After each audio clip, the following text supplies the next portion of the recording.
Selamat malam untuk kita semua.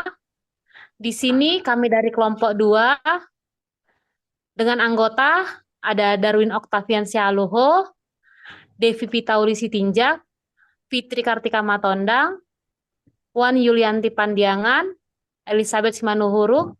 Di sini kami akan menyampaikan hasil diskusi kami untuk tugas manajemen proyek dengan judul Percepatan Waktu Proyek.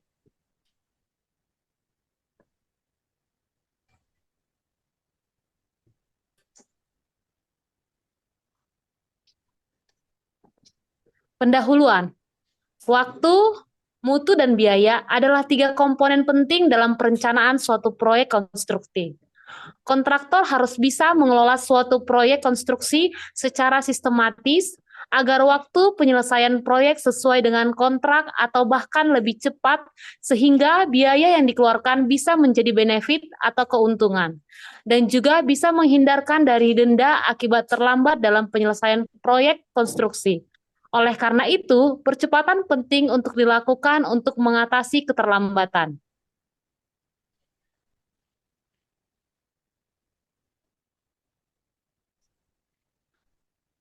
Percepatan dilakukan pada kegiatan-kegiatan yang kritis dan hal yang harus dilakukan dalam menganalisis biaya dan waktu proyek adalah membuat jaringan kerja proyek atau network, mencari kegiatan-kegiatan yang kritis dan menghitung durasi proyek. Berdasarkan pada permasalahan di atas, tentunya pihak kontraktor akan semakin dituntut untuk dapat mengendalikan penjadwalan proyeknya sehingga mengurangi risiko keterlambatan proyek. Pada umumnya, kontraktor menggunakan metode penjadwalan yang bisa mengurangi waktu penyelesaian proyek menjadi lebih cepat dan juga biaya penyelesaian proyek dengan biaya yang lebih rendah.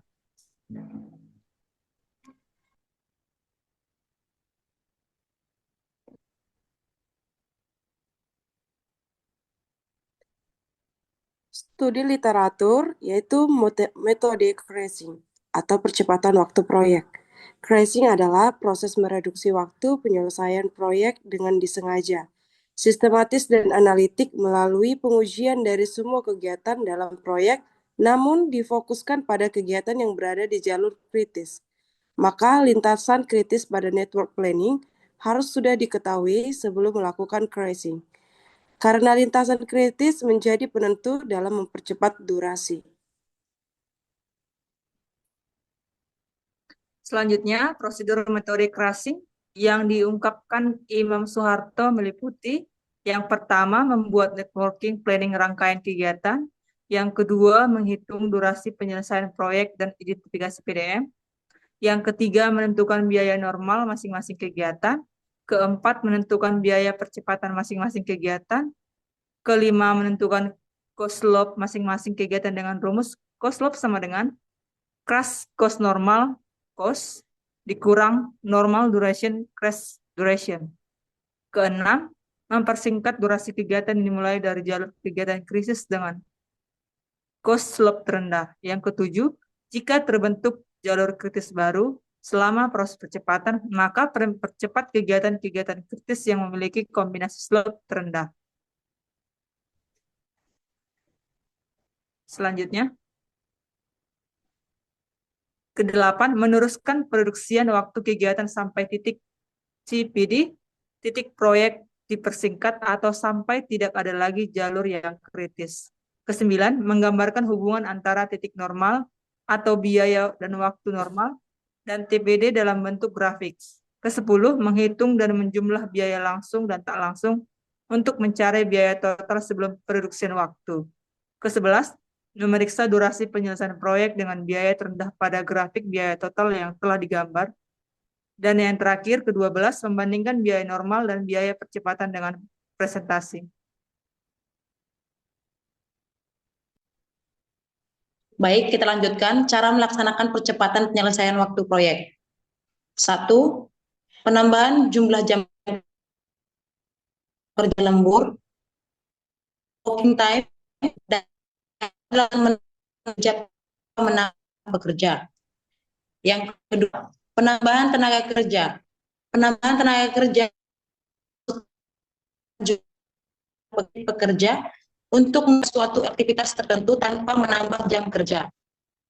Yang ketiga, pergantian atau penambahan peralatan. Penambahan peralatan dimaksudkan untuk menambah produktivitas. Namun, perlu diperhatikan adanya penambahan biaya langsung untuk mobilitas dan demobilitas alat tersebut. Yang keempat, pemilihan sumber daya manusia yang berkualitas.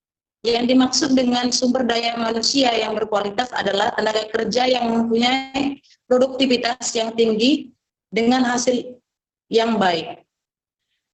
Yang kelima, metode konstruksi berkaitan erat dengan sistem kerja dan tingkat penguasaan pelaksanaan terhadap metode tersebut serta ketersediaan sumber daya yang dibutuhkan. Untuk memahami bagaimana metode tracing atau percepatan waktu dalam satu proyek dilakukan, kita akan membahas contoh soal yang ada.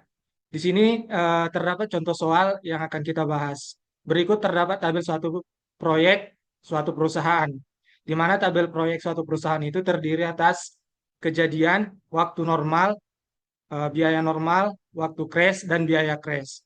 Di mana waktu normal di sini satuannya adalah minggu, biaya normal satuannya ribuan, waktu crash satuannya minggu, dan biaya crash satuannya ribuan. Di sini terdapat ada 7 kegiatan, di mana kegiatan 1 sampai 2, kegiatan 2 dan 3, kegiatan 2 ke 4, kegiatan 3 ke 6, kegiatan 4 ke 5, dan kegiatan 5 ke 6, kegiatan 6 ke 7. Di mana yang menjadi pertanyaannya yang pertama, tentukan waktu penyelesaian proyek dan jalur kritisnya. Yang kedua, tentukan biaya yang dikeluarkan. Yang ketiga, apabila pihak pemberi pesanan menginginkan waktu penyelesaian 23 minggu dan denda keterlambatan sebesar 200.000 per minggu, tentukan apakah perusahaan akan mempercepat proyek tersebut. Yang keempat, apakah dengan percepatan tersebut merubah jalur kritisnya? Sesuai dengan prosedur yang disampaikan oleh Imam Soeharto tadi, kita dapat menyelesaikan contoh soal di atas. Yang pertama, untuk menyelesaikan contoh soal di atas, kita harus mengerti terlebih dahulu membuat network diagram atau jaringan diagram kerja daripada proyek di atas tersebut. Di sini terdapat bagaimana cara membuat daripada network diagram atau jaringan kerja dari proyek tersebut. Yang pertama, kita harus membuat kegiatan-kegiatan yang akan kita susun. Di sini terdapat sebuah lingkaran. Dalam lingkaran ini terdiri atas di mana nomor 1 di sini adalah nomor urut kegiatan dari suatu pekerjaan. Yang di bagian atas di sini itu adalah ET atau earliest time-nya, di mana waktu yang dibutuhkan paling cepat dalam menyelesaikan proyek tersebut. Sedangkan yang di bawah ini adalah LT-nya. LT atau latest time-nya adalah waktu yang paling lambat dalam menyelesaikan proyek tersebut. Dari tabel yang kita peroleh di atas, kita dapat menyelesaikannya. Kita akan buat kejadian 1 ke kejadian 2. Di sini kita akan membuat kejadian 1 ke kejadian 2. Kejadian 2 ke kejadian 3. Kejadian 2 ke kejadian 3. Kejadian 2 ke kejadian 4. Kejadian 2 ke kejadian 4. Kejadian 3 ke kejadian 6. Kejadian 3 ke kejadian 6. Kejadian 4 ke kejadian 5. Kejadian 4 ke kejadian 5. Dan kejadian 5 ke kejadian 6. Dan 6 ke 7.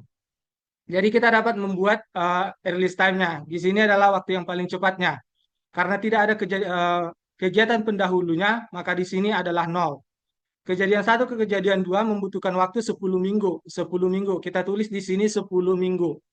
Kejadian 2 ke kejadian 3 membutuhkan waktu 2 minggu. Di sini adalah waktu kegiatan tersebut dilakukan. Kejadian 2 ke kejadian 4, waktunya adalah 4 minggu. Kita tulis di sini. Kejadian 3 ke kejadian 6, waktunya 8 minggu. Maka kita tulis di sini. Kejadian 4 ke kejadian 5 butuh waktu 2 minggu. Maka kita tulis di sini. Kejadian 5 ke kejadian 6 membutuhkan waktu 1 minggu. Maka kita tulis di sini. Dan kejadian 6 ke kejadian 7 membutuhkan waktu 5 minggu. Kita tulis di sini. Jadi bagaimana menentukan di earliest time-nya? Di earliest time-nya kita dapat hitung dari sini. Kejadian 10. Kejadian 1 ke kejadian 2 membutuhkan waktu 10 minggu. Maka di sini kita tulis 10. Karena 0 tambah 10 sama dengan 10. Jadi untuk kejadian 2 ke kejadian 3 itu membutuhkan waktu 2 minggu. Maka untuk earliest time-nya 10 ditambah 2 maka 12.